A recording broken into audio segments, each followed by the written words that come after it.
Alright guys, welcome to RC Mojo. This week we've got a new little truck to play with. We've got an FTX Outback Mini 2.0, also known as the Hobby Plus CR24, and I think Banggood have a branded version too. As far as I can tell, the only real difference is maybe the electronics modules, otherwise they're near enough the same. You can find the FTX in the UK for under 70 quid, which, other than some AAAs for the transmitter, gets you everything you need. In the current conditions, where we're not really allowed out to go play in the woods, and if you're in the UK and you have a garden, the chances are it's not going to really be big enough to enjoy a 1/10 scale truck. Since we can't really make the garden bigger, the alternative is to make the truck smaller. There's three variants of the truck. The Peso and Ranger are by far the best looking ones. There's also the Alto, but that's the one you'd only get if you can't find stock of the other two.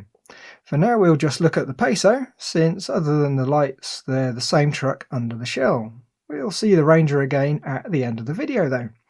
There's nothing too remarkable on the box. It shows the variants with some nice pictures, and on the back it's got the spec list and some chassis pics. Useful if you're in a shop picking one up on a whim, but since we can't go to the shops at the moment, it's not really that useful. In the box, if we slide out the innards, we have all the bits zip tied to a card insert. It seems to be quite well put together, so even if it's used as a football during delivery, it's probably gonna survive. The plastic bag has a few bits in it. There's a USB powered charger for the 1S LiPo.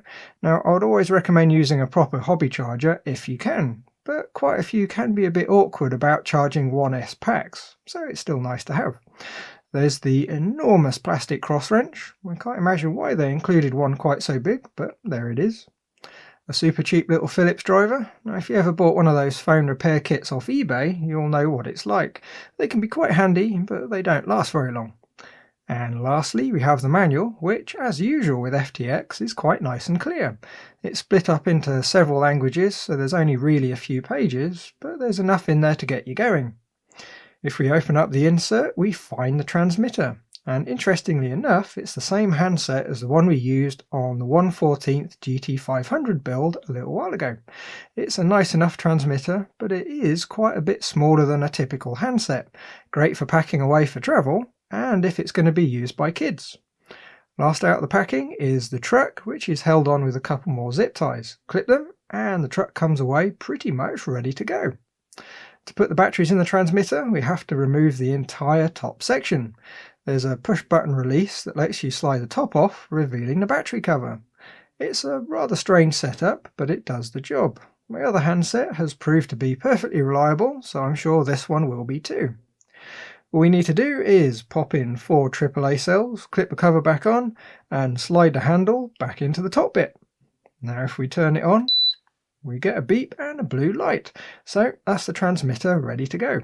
Back to the truck, and the body is held on with 4 rather small body clips. Now I couldn't remove them with my fingers, especially the 2 at the back, so I used a small Allen key to pull them off. A bit of a pain, and I think a truck like this is going to be ideal for magnetic mounts at some point in the future.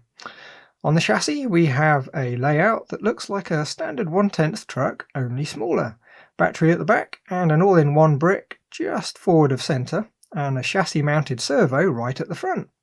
Underneath it's all pretty typical too. It's got 4-link suspension, front and rear. Nothing remarkable to see really, which is good. It's exactly what you'd expect from a micro truck. Now before we power it up, it's not a bad idea to remove the wire tie that's wrapped around the power wires and antenna. We don't really want the relatively high power conductors clamped right up against the antenna.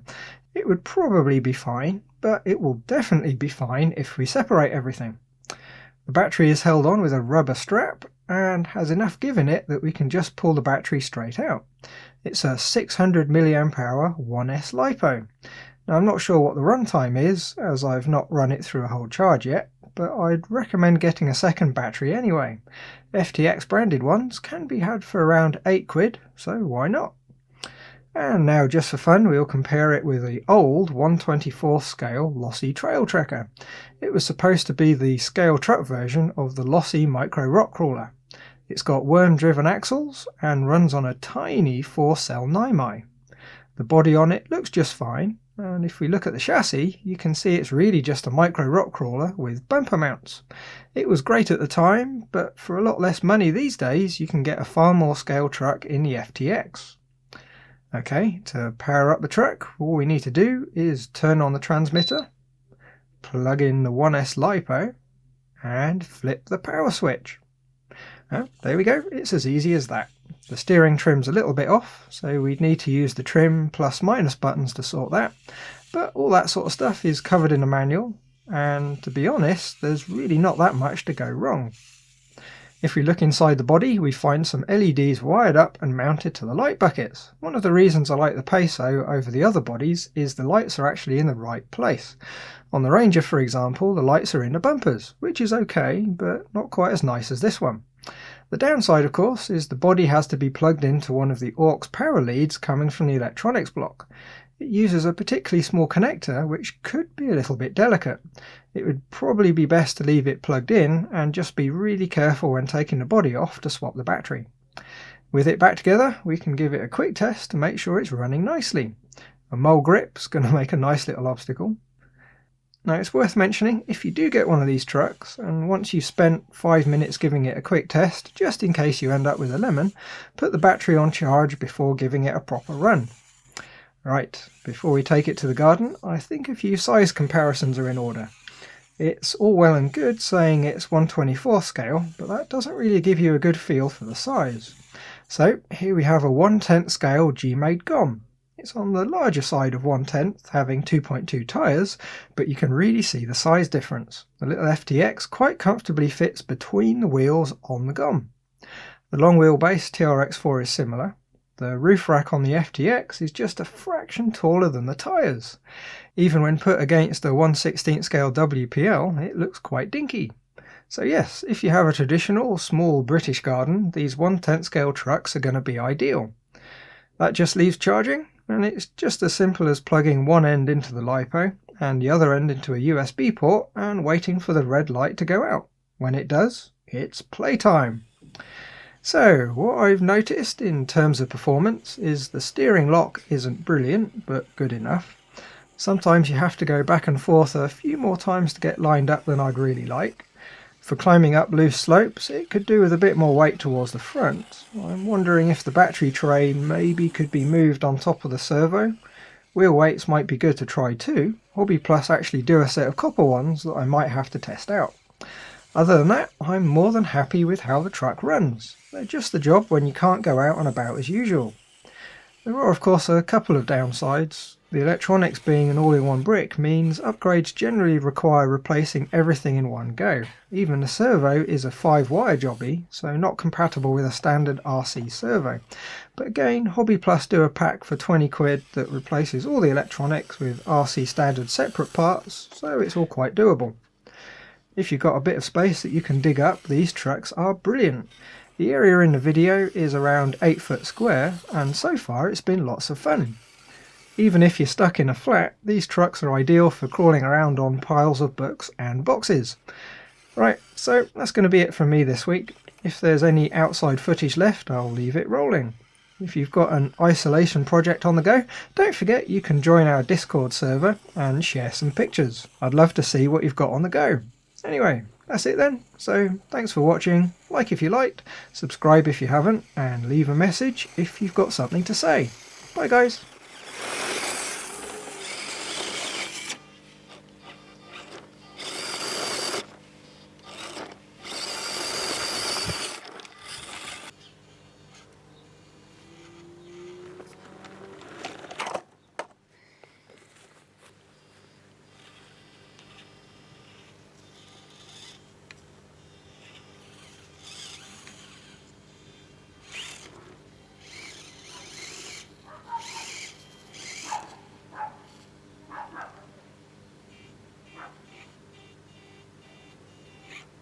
Loads of throttle in it, it's amazing.